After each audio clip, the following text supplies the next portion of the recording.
The movie begins at a funeral of an old school principal who had reached the end of his life.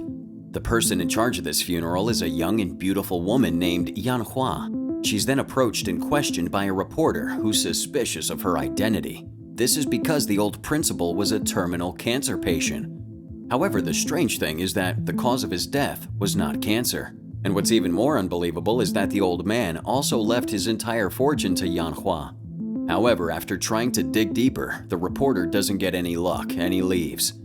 After the funeral, the reporter goes to find Yanhua again, where she's seen to be living in a huge mansion by herself. After much persuasion, Yanhua starts sharing the story of how she met the old principal. Yanhua was a caregiver, and she was hired by a lonely man named Jung Sub to take care of him. During their first encounter, Jung Sub informs Yanhua that he's already in the late stages of cancer and is going to pass on very soon, so he wants to live a peaceful life and wants Yanhua to take care of his every need until then. Yanhua agrees to this.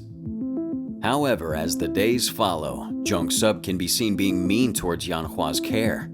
He easily gets mad when the food's not to his liking and would ask her to massage him for long hours. Later that night, Jung Sub gets a nightmare and wakes up from his sleep.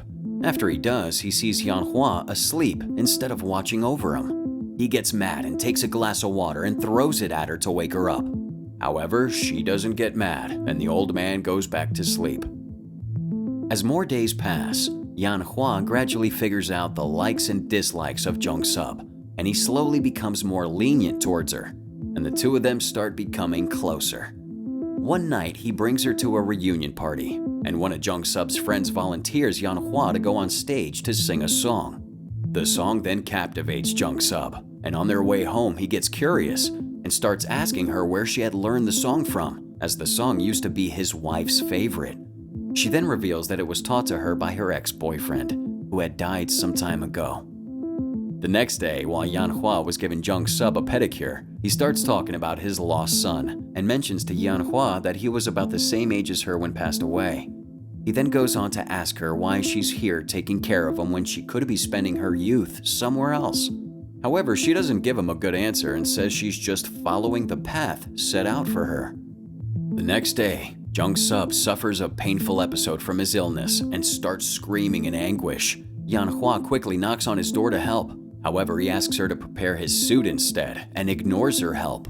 After his pain subsides, Yanhua passes him his suit and then asks her to go to a photo studio to collect a photo. However, when she receives that photo, she realizes that Jung Sub was going to end his own life. Fortunately, she manages to hurry back just in time before anything terrible happens. Yanhua then pleads for Jung Sub to carry on living. At this moment, Jung Sub realizes he has someone to live for now. As days pass, the two start growing closer together, and Jung Sub slowly becomes happier. One day, while Jung Sub was organizing his photos of his wife and son, he starts telling Yanhua that everyone he's ever loved always ends up leaving him one by one, and he reveals that he's afraid Yanhua will do the same.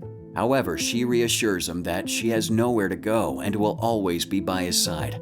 She then diverts the conversation by asking him about his son in the photo. Jung Sub tells her that his son was a very filial man, and he was taken away in a car accident and left the world too young. The next day, Yanhua accompanies Jung Sub for a medical checkup, but shockingly, the doctor tells him that Jung Sub's cancer cell has miraculously stopped spreading, and instead of having 6 months to live, he now has 6 years. The doctor concluded that some patients start to live longer after being more positive about life. While heading back, Jung Sub can be seen smiling, and he can't help but thank Yanhua for everything by holding her hand.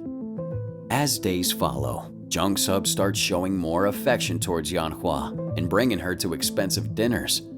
During dinner, she advises him not to drink so much as he's still sick, but the elated Jung Sub ignores her and ends up drunk. In his drunk state, he tries to get frisky with Yanhua, but she manages to stop him. The disappointed Yanhua then leaves the house, leaving Jung Sub alone. The movie then cuts back to the present, with the reporter leaving Yanhua's house. He then goes on to investigate more about her and soon finds out that she used to be an escort at a nightclub before she was a caregiver. She left her job at the nightclub after her boyfriend passed away. this left the reporter confused. Desperate to know the truth, the reporter goes to find Yanhua again, and he stumbles on a photo of a man whom he found familiar. He asks Yanhua about him, but she brushes it off by asking him to stay for dinner. During dinner, the reporter blatantly asks Yanhua if she had anything to do with the old man's death. Yanhua doesn't answer his question well and instead pours him some wine. She then goes on to tell him more about her past with the old man. After the rejection by Yanhua that night, Jung-sub starts being mean to her again, and he slowly starts falling sick once more. However, despite Jung-sub's nasty attitude towards Yanhua, she still continues to look after him, but this time she does so by wearing revealing clothes and seducing him from time to time. Back to the present. She abruptly stops the story and decides to tell the reporter another story of the night she met her boyfriend instead. It was at the nightclub she worked then, and he was a guest. However, he was very different from the other excited men there. He was shy and quiet. Yanhua starts taking an interest in him as he wasn't like the others. Later that night, Yanhua suffers a headache outside of the club, and her crush sees this and offers her some medicine. She laughs at him and calls him adorable. He then takes her out to supper, and the two soon get into a relationship. Back to the present again. The reporter somehow spends the night in Yanhua's home after he got drunk from all the wine he drank. He soon finds Yanhua crying in the shower. She reveals some dark past she had gone through, and then goes on to tell him that she didn't murder the old man and says that she's innocent.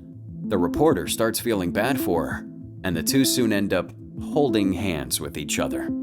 After a night of holding hands, the reporter wakes up to find Yanhua not around and comes across an old news article about Yanhua's boyfriend. He then recalls that Yanhua's boyfriend's actually the son of the old man, and that her boyfriend didn't really pass away in a car accident, but instead took his own life after a traumatic experience. The reporter, now even more intrigued, starts to investigate further, and he realized that Yanhua had been making love-inducing potions and had spiked both his and the old man's drinks when he was alive. The movie then cuts back to the past, and we see Jung-sub trimming his beard. He then takes out a ring and puts it on a sleeping Yanhua. However, she rejects his proposal and starts acting cold towards him. Jung-sub then offers his house and all his money to her just so she'll accept his marriage, but she rejects them as well. Later that night, Yanhua returns home and Jung-sub continues begging for her love. This is when she reveals that she's actually his dead son's girlfriend, and she's here to get revenge on him. Turns out the cause of Yanhua's boyfriend passing away was due to his own father's hatred. After finding out his son was dating an escort, his father decides to hire some of Yanhua's ex-special clients and gets him to hold hands with her while his son watches the carnal sin. This drives him mad, and he jumps onto a moving car, leaving Yanhua destroyed. After learning the truth, Jung-sub falls to the ground in shock, and Yanhua goes to her room and smirks an evil grin. The next day, Jung-sub asks Yanhua for a shower, and after that, he takes his own life while Yanhua starts weeping in her room. Next, we see Yanhua at a train station, also wanting to end her life. But she's saved by the spirit of Jung-sub and the child spirit of her ex-boyfriend. The spirit of Jung-sub then tells her that he bears no grudge against her and tells her to live the remainder of her life to the fullest. The movie ends with the ghosts of Jung-sub and her ex-boyfriend waving at her on a train. Thanks for watching, everybody. If you enjoyed this recap, please be sure to subscribe and turn on that notification bell so you don't miss out on the next video.